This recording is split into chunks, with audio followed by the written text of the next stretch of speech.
18-19ನೇ ಕವನ. ಅನುಜೆ ತಳುವಿದಳೆಂದು ರೋಷಸ್ಥನಿತ ಗದ್ಗದ ಕಂಠ ನೊದೆದದ್ದನು ಮಹಿಮಂಡಲವನು ಗ್ರಾಂಬಕನ ಡೊಂಬಿನಲ್ಲಿ ಅನಿಲ ಸುತ ನಿದರೆದ್ದನೀತನೇ ಅನುಜ ನಿನ್ನವನಾಯ್ತು ತಪ್ಪೇನೆನುತ ಅಳಚಿದೊಡ ಇಡಿಂಬಕ ಜಡಿದು ಬೊಬ್ಬಿರಿದ.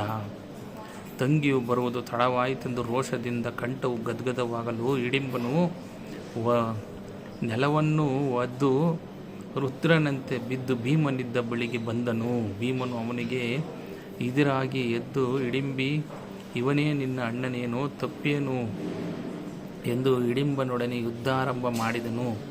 ಇಡಿಂಬನು ಭೀಮನನ್ನು ಗುದ್ದಿ ಗರ್ಜಿಸಿದನು. ಹೊರಲಬೇಡವೋ ಕುನ್ನಿ, ಮೆಲ್ಲನೆ ತುರುಬಿ ಕಾದುವುದೆಲ್ಲವೂ ಮೈ ಮರೆ ದೊರಗಿದವರೆಲ್ಲ ಏಳುವರು ಕಣ ಸತ್ತಂತೆ ಸಹಾರನೂತ ತುರುಬಿ ಹಿಡಿದ ಭೀಮ ಬೆನ್ನಿ ನೊಳರಗಿದನು. ಹೆಮ್ಮರಕೆ ಆಯ್ದು ಮುರಿದು ಒಯ್ದು ಇಡಿಂಬ ಕೊಡ ಹಿದನ ನೀಲನಂದನನ.